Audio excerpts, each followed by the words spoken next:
शरद पवारांच्या भेटीनंतर उपमुख्यमंत्री अजित पवारांनी अमित शहांची भेट घेतली। भेटीमुळे राजकीय वर्तुळात चर्चांना उधाण। मराठा धनगर ओबीसी आरक्षणाच्या प्रश्नावर थेट केंद्रीय गृहमंत्री अमित शहा लक्ष घालण्याची शक्यता। अमित शहा लवकरच राज्यातील महायुतीच्या नेत्यांची बैठक घेणार। राष्ट्रवादीच्या अजित पवार गटाचे अध्यक्ष अजित पवार, राष्ट्रीय कार्याध्यक्ष प्रफुल्ल पटेल आणि महाराष्ट्राचे प्रदेशाध्यक्ष सुनील तटकरे यांच्या भेटीमध्ये शहा यांनी आरक्षणासंदर्भात लक्ष घालण्याचं सूतोवाच केल्याची सूत्रांची माहिती। आरोग्यमंत्री तानाजी सावंत यांचा पोलीस अधीक्षकांवर दबाव टाकतानाचा व्हिडिओ। मी मुख्यमंत्र्यांचंही ऐकत नसल्याचं विधान केलं। ज्यांचा व्हिडिओ आहे तेच खुलासा करतील। खासदार राहुल शेवाळेंनी आपल्या अंगावरची जबाबदारी झटकत तानाजी सावंत यांच्या व्हिडिओवरती प्रतिक्रिया दिली। ट्रिपल इंजिन सरकार म्हणजे येड्यांची जत्रा आणि कारभारी सत्रा अशी स्थिती। मुख्यमंत्र्यांचा वाचाळ मंत्र्यांवर वचक नाही, अंधारेंचा मुख्यमंत्र्यांवरती निशाणा। बिहारप्रमाणे महाराष्ट्रातही आरक्षणाची मर्यादा वाढवावी। माजी मुख्यमंत्री अशोक चव्हाण यांची मागणी। जे बिहारमध्ये शक्य आहे ते महाराष्ट्रात का नाही असा सवाल देखील उपस्थित केला। नितीश कुमार काय बोलतात याची री अशोक चव्हाण ओढण्याचा प्रयत्न का करतायत? प्रवीण दरेकरांचा चव्हाणांना सवाल। बिहारप्रमाणे महाराष्ट्रात आरक्षण मर्यादा वाढवा, अशोक चव्हाणांच्या वक्तव्यावर दरेकरांची प्रतिक्रिया। मराठा समाजानं ओबीसी ऐवजी ईडब्ल्यूएस मधून आरक्षण घेतल्यास फायदा। संभाजी ब्रिगेडचे प्रदेशाध्यक्ष प्रवीण गायकवाड यांची आरक्षणासंदर्भात मांडणी। ईडब्ल्यूएस मधून 8 ते 8.5% आरक्षण वाट्याला येईल, गायकवाड यांचं म्हणणं आहे। मराठा आरक्षणावरून मंत्रिमंडळ आणि सरकारमध्येच मतभेद। जयंत पाटलांचा सरकारवर निशाणा। तर आरक्षणावरती सरकारनं एकत्रित भूमिका स्पष्ट करावी, जयंत पाटील यांची मागणी। शरद पवार आणि देवेंद्र फडणवीस एकाच व्यासपीठावर येण्याची शक्यता। 17 नोव्हेंबरला कोल्हापूरमध्ये मुख्याध्यापक संघाच्या अधिवेशनाला हजेरी लावणार असल्याची माहिती। किशोरी पेडणेकर यांना कोविड डेड बॉडी बॅग घोटाळा प्रकरणी चौकशीसाठी पुन्हा ईडीचे समन्स। ईडीच्या अधिकाऱ्यांनी 23 नोव्हेंबरला चौकशीसाठी हजर राहण्यास सांगितलं। ललित पाटील प्रकरणात ससून रुग्णालयाचे डीन डॉक्टर संजीव ठाकूर पदमुक्त, तर orthopaedic surgeon doctor Pravin Devkate निलंबित। वैद्यकीय शिक्षण विभागाच्या सचिवांचे आदेश। ठाण्याच्या मुंब्रातील शाखेचा वाद आणखी वाढण्याची शक्यता। कळवा आणि मुंब्रा परिसरात संजय वोटेळेचे बॅनर। मुंब्र्यामध्ये शिवसेना ठाकरे गटाच्या मध्यवर्ती शाखेवरती बुलडोझर फिरवल्यानंतर आज उद्धव ठाकरे मुंब्र्याच्या शाखेला भेट देणार। ठाणे मुलुंड टोलनाक्यापासून उद्धव ठाकरेंचं जंगी स्वागत केलं जाणार। माजी मंत्री नवाब मलिकांनी रुग्णालयामध्ये एकनाथ खडसेंची भेट घेतली। खडसेंच्या प्रकृतीची त्यांनी विचारपूस केली। दुधापासून बनवलेल्या मिठाईचे दर वाढले असताना गाईच्या दुधाला केवळ 28 ते 30 रुपये भाव। या पार्श्वभूमीवर येत्या 14 तारखेला अहमदनगरमध्ये मंत्री राधाकृष्ण विखे पाटलांच्या घरासमोर चटणी भाकर खाऊन आंदोलन करण्याचा शेतकऱ्यांचा इशारा। मुंबई उच्च न्यायालयाकडून पालिकेतील कंत्राटी कामगारांना मोठी दिवाळी भेट। 580 कंत्राटी सफाई कामगारांना सेवेत कायम करण्याचा मार्ग अखेर मुंबई उच्च न्यायालयानं मोकळा केला। नांदेडच्या जिल्हाधिकारी कार्यालयावर कंत्राटी आरोग्य कर्मचाऱ्यांचा मोर्चा। सरकारनं कंत्राटी कर्मचाऱ्यांना कायमस्वरूपी शासन सेवेमध्ये सामावून घेण्याची मागणी केली। कोल्हापूरमध्ये कंत्राटी एसटी कामगारांचं भीक मागो आंदोलन। एसटी सेवेमध्ये कायमस्वरूपी समाविष्ट करून घेण्याची मागणी केली। सिकंदर शेख नवा महाराष्ट्र केसरी। गतविजेता शिवराज राक्षेला हरवून मानाची गदा पटकावली। महाराष्ट्र केसरीनंतर सिकंदर शेखच्या मूळ गावी सोलापूरच्या मोहोळमध्ये जल्लोष। नगर परिषदेसमोर फटाके फोडून जल्लोष साजरा केला। एबीपी माझाच्या दिवाळी अंकाचं प्रकाशन सोहळ्याला मुंबईचे पोलीस आयुक्त विवेक फणसाळकर यांची विशेष उपस्थिती।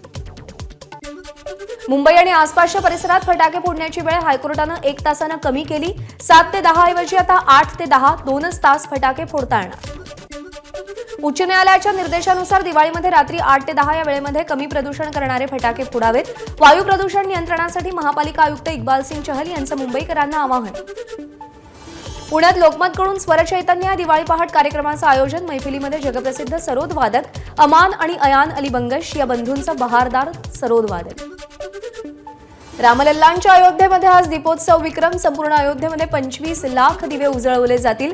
दिव्यांमुळे संपूर्ण परिसर झळाळून निघेल। यंदाच्या दिवाळीमध्ये पर्यावरणपूरक कंदीलचा ट्रेंड। मुंबईच्या कंदील गल्लीमध्ये खणाच्या पैठणीच्या कंदिलांना विशेष मागणी, तर बांबू आणि कागदांच्या कंदिलांना ग्राहकांची पसंती। जळगावमध्ये सामूहिक फराळ बनवण्याचा महिलांचा उपक्रम। फराळामध्ये होणारी भेसळ टाळण्यासाठी महिलांचा उपक्रम। दिवाळीनिमित्त मुंबई भाजपच्या वतीनं नमो उत्सवाचं आयोजन, ठाकरे गटाचा बालेकिल्ला अशी ओळख असलेल्या शिवडी विधानसभा मतदारसंघामध्ये कार्यक्रमाचं आयोजन, तर भाजपचे मुंबई अध्यक्ष आशिष शेलार कार्यक्रमाला उपस्थित. नवी मुंबईतील महिलांसाठी दिवाळीची अनोखी भेट, बेलापूरमध्ये तब्बल 25 कोटी रुपयांचे सोलर हायमास्ट आणि पथदिवे बसवले जाणार, भाजप आमदार मंदा म्हात्रे यांची माहिती. ठाण्यातील मुख्य बाजारपेठेतील नागरिकांची तुफान गर्दी, दिवाळीची खरेदी करण्यासाठी ठाणेकरांची झुंबड. आपल्या लाडक्या नातीसाठी मंत्री रावसाहेब दानवेंकडून फटाक्यांची खरेदी, यावेळी दानवेंनी फटाके फोडण्याचाही आनंद घेतला. दिवाळीच्या शुभ मुहूर्तावरती विरारमध्ये डायलिसिस विभागाचं विस्तारीकरण, डायलिसिस करण्यासाठी येणाऱ्या रुग्णांना फक्त 400 रुपयांमध्ये सेवा मिळेल. दिवाळीमध्ये एसटीला प्रवाशांची पसंती, नंदुरबार बस स्थानकात प्रवाशांची मोठी गर्दी, प्रवाशांच्या नियोजनासाठी नंदुरबार बस आगारातून जादा बसेसचं नियोजन. पश्चिम रेल्वेवरती आज रात्री मेगा ब्लॉक कालावधीमध्ये मुख्य हार्बर मार्गावर कुर्ला पनवेल दरम्यान विशेष लोकल चालवली जाणार. पुणे शहरामध्ये जोरदार पावसाची हजेरी, पाषाणसह काही भागांमध्ये पाणी साचलं, फटाके विक्रेत्यांचं मात्र नुकसान. अहमदनगर जिल्ह्यातील अनेक ठिकाणी जोरदार पाऊस, अचानक आलेल्या पावसामुळे नागरिकांची तारांबळ. पालघरच्या टोकावडे परिसरामध्ये अवकाळी पावसाची हजेरी, अचानक आलेल्या पावसामुळे फटाके विक्रेत्यांचं नुकसान. रत्नागिरीच्या चिपळूण, खेड, दापोलीमध्ये अवकाळी पावसाची हजेरी, अचानक आलेल्या पावसामुळे बाजारपेठेतील व्यापाऱ्यांची तारांबळ, तर भात कापणीच्या हंगामात पडत असलेल्या मुसळधार पावसामुळे कोकणातल्या शेतकऱ्यांसमोर चिंता. रत्नागिरीच्या केळशी परिसरामध्ये अवकाळी पावसाची हजेरी, कापणीला आलेल्या भात पिकाचं मोठं नुकसान, सरकारनं पंचनामे करून नुकसान भरपाई देण्याची शेतकऱ्यांची मागणी. कल्याण डोंबिवलीमध्ये अवकाळी पावसाची हजेरी, सखल भागामध्ये पाणी साचलं, ऐन दिवाळीच्या खरेदीवेळी पावसानं हजेरी लावल्यानं नागरिकांचा हिरमोड. सिंधुदुर्गाच्या तारकर्ली समुद्रात एक पर्यटक बेपत्ता, तर तिघांना वाचवण्यात स्थानिकांना यश, चौघही कोल्हापूरच्या मुरगुडचे महाविद्यालयीन विद्यार्थी असल्याची माहिती. धोबीघाटचा पुनर्विकास थांबवता येणार नाही, पर्यायी व पुरेशी जागा दिली जाते की नाही हे तपासण्यासाठी हायकोर्टानं कमिशनरची नेमणूक केली. बीडमधील तिरुमाला उद्योग समूहाचे प्रमुख सुरेश कुटे आणि अर्चना कुटे यांचा भाजपमध्ये प्रवेश, भाजपचे प्रदेशाध्यक्ष चंद्रशेखर बावनकुळेंच्या उपस्थितीमध्ये हा पक्षप्रवेश करण्यात आला. विकासाच्या मुद्द्यावर भाजपमध्ये येण्याचं ठरवल्याचं अर्चना कुटेंनी पत्रकार परिषदेमध्ये सांगितलं. वर्षा गायकवाड यांचं मुख्यमंत्र्यांना पत्र, बाबासाहेब आंबेडकरांच्या महापरिनिर्वाण दिनानिमित्त 6 डिसेंबरला मुंबईमध्ये सार्वजनिक सुट्टी जाहीर करण्याची मागणी. धारावी पुनर्वसन प्रकल्पाला रेल्वे भूसंपादनासाठी दिलेले 500 कोटी रुपये म्हाडाला परत, यामुळे म्हाडाच्या स्वनिधीतून सुरू असलेल्या प्रकल्पांना अधिक गती मिळण्यास मदत होणार. पिवळं रेशन कार्ड धारकांना दरवर्षी एक साडी मिळणार, राज्य सरकारची नवी योजना. नाशिकमध्ये कुणबी मराठा नोंदी शोधण्याचं काम अंतिम टप्प्यामध्ये, नाशिक महापालिका आणि जिल्हाधिकारी कार्यालयामध्ये मिळून किती नोंदी आहेत हे शोधण्याचं काम सुरू. छत्रपती संभाजीनगरच्या धानोरा गावामध्ये 1,500 मराठा कुणबी नोंदी आढळल्या, ग्रामस्थांचा दावा, सगळ्या पुराव्यांची कागदपत्र उपजिल्हाधिकारी जनार्दन विधाते यांच्याकडे सादर. गुजरातमधील नागरिकाला रिक्षामध्ये विसरलेले त्याचे 1.5 लाखांचे दागिने परत मिळाले, वाहतूक पोलिसांनी रिक्षा चालकाचा शोध घेत दागिने परत मिळवून दिले. पनवेलच्या पळसपे फाटा इथं साई वर्ल्ड सिटी इमारतीमध्ये भीषण आग, इमारतीच्या 18व्या मजल्यावरच्या 3 BHK फ्लॅटमध्ये आग लागली आहे, शॉर्ट सर्किटमुळे आग लागल्याचा प्राथमिक अंदाज. लोअर परळ येथील भाभा बिल्डिंग येथील जनरल स्टोअरला आग, अग्निशमन दलाकडून आगीवर नियंत्रण मिळवण्यात यश. मीरा भाईंदर महापालिकेच्या अग्निशमन विभागामध्ये 16 फायर दुचाकी दाखल, शहरामध्ये दुर्घटनास्थळी जलद पोहोचण्यास या फायर दुचाकींचा वापर होईल. पालघरच्या कासा-डहाणू महामार्गावरती भीषण अपघात, खासगी प्रवासी वाहतूक करणारी मॅजिक आणि पिकअपमध्ये जोरदार धडक. पुणे बंगळुरू राष्ट्रीय महामार्गावरती 4 वाहनांचा अपघात, मोठ्या कंटेनरची लक्झरी बस, टेम्पो आणि कारला धडक, ब्रेक फेल झाल्यानं अपघात झाल्याची माहिती. 7 लाख रुपयांची फसवणूक करणाऱ्या दोघांना पालघरमधून अटक, मांत्रिकाद्वारे गुप्तधन काढून देतो अशी बतावणी करून फसवणूक केल्याची माहिती. गोंदियाच्या खुर्शीपार इथल्या वृद्धाची फसवणूक केली होती.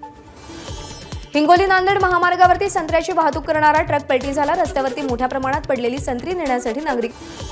129 कोटीचा निधी कोणी थांबवला हे तुम्हाला माहिती आहे, कोणी कितीही निधी अडवला तरी विकास होणारच, भाजपचे आमदार गणपत गायकवाड यांचं विधान. भंडाऱ्याच्या मोहाडी नगर पंचायतवरती नगरविकास संघर्ष समितीचा जनआक्रोश मोर्चा, घर टॅक्स वाढीच्या निषेधार्थ काढलेल्या मोर्चामध्ये प्रशासनाचा निषेध नोंदवला. विवेक कोल्हे विखे पाटलांविरोधात निवडणूक लढवणार असल्याची चर्चा, विवेक कोल्हे हे कोपरगावच्या माजी आमदार स्नेहलता कोल्हे यांचे चिरंजीव. अमरावतीच्या महाराष्ट्र जीवन प्राधिकरण कार्यालयामध्ये सरपंच आणि उपसरपंचांचं ठिय्या आंदोलन, प्रादेशिक पाणीपुरवठा योजनेचं काम कंत्राटदारांनी अचानक बंद केल्याचा आरोप. बारामतीमध्ये धनगर समाजाचं आमरण उपोषण, धनगर समाजाला आरक्षण देण्याची मागणी. एबीपी माझा, उघडा डोळे बघा नीट.